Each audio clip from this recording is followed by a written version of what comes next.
Hey, Chris here from IELTSadvantage.com. Hope that you're all doing well. And today we're going to look at one of our key success principles.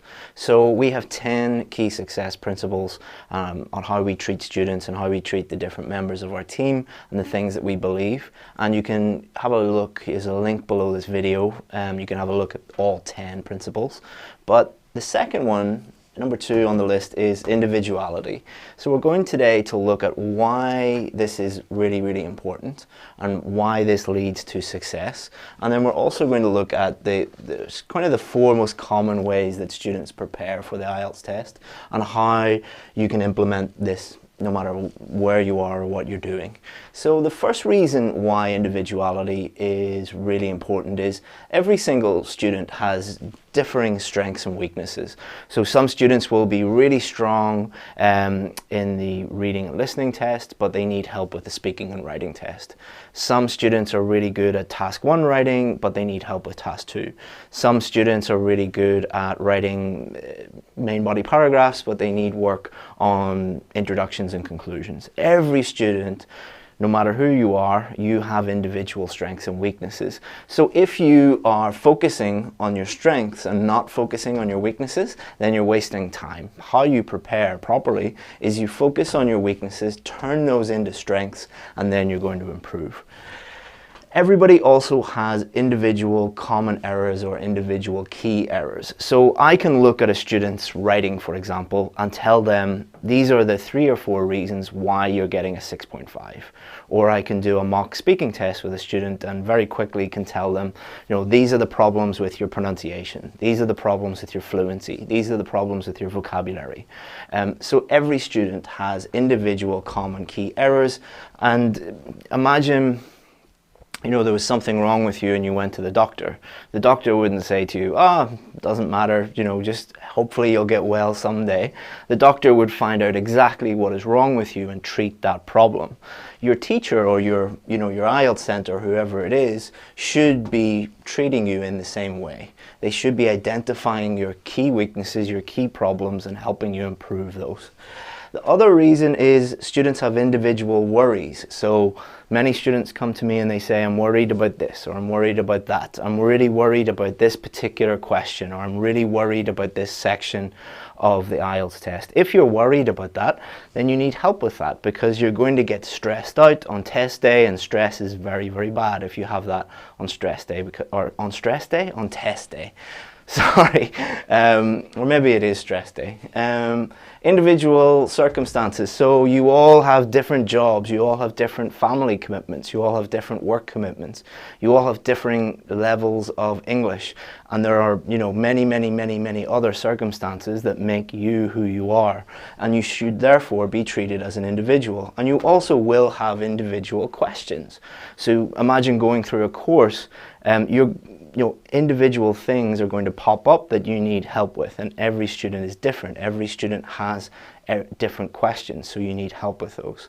So let's now look at I'd say these are the 4 most common ways that students prepare for the test. So they might go to a review center or an IELTS center or a general English school and get help in a classroom. They might get lots of books. They might look at online material, you know, YouTube, blogs, things like that, or they might get a one-on-one tutor. So with IELTS centers and review centers, the problem with those, the business model that they have is they might have, you know, between 15 and 50 people in a class. So it's very difficult to treat 50 students as individuals. They will have general curricula. They'll have general ways of teaching you. They will just teach you everything. So that is a problem. So if you are joining a school, find out how they're going to treat you as an individual. Say to them, you know, how much personalized feedback are you going to give me? Are you going to be teaching me things that I do not need? So if you're getting really high marks in listening and reading, do you really want to be sitting through, you know, 3 weeks of reading and listening classes? How are they going to treat you as an individual? Those are some of the things that you should be asking them before you join that school. And if they have no feedback, if they are just going to teach you a general syllabus that doesn't really help you, then I wouldn't join that school. If, on the other hand, you go to a school and they talk about individuality and they talk about you as an individual rather than as part of a group, then that's probably a very good school, because very, very few schools do that. And also class sizes. The fewer students in a class, obviously, the more attention the teacher can give you.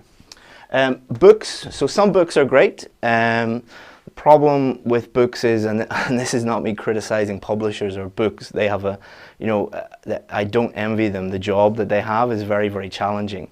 They must appeal to a very, very wide audience, and by default they do treat everybody as part of a group rather than as an individual.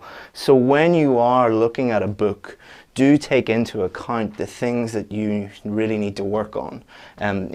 For example, if you have got a band 8 in speaking and you only need a band 7, then you can skip maybe that section of the book that deals with speaking and focus on your weaknesses.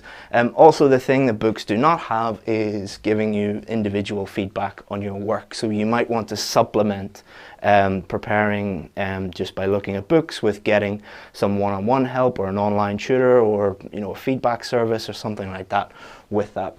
Online material, the problem with online material is reliability. Most stuff you see online is not good, it's not reliable, it's not produced by people who know what they're doing. The good thing with books, so for example, if you get a book from Cambridge English, the people writing those books know what they're doing. If you just see a random YouTube video, and I do realize that this is a random YouTube video, but if you see a random YouTube video or blog or something like that, the person might know what they're doing, but probability is they don't know what they're doing. There are no barriers to creating a website or a YouTube video on IELTS. So be very careful with online material that is coming from a source that you trust and that is reliable and has produced successful students in the past. The other thing with online material is there's so much of it that it's very confusing. There's so much conflicting advice out there. Like, one website will say one thing, another website will say it completely the opposite way, another website will say to do it a third way. It's very time consuming, and you're not really focusing on your weaknesses and your individual errors if you're looking at 27 different ways on how to do something. So be very careful with that one. One-on-one tutors, they're great because they should be focusing on your strengths and weaknesses, looking at your individual errors, looking at your individual circumstances, answering your questions.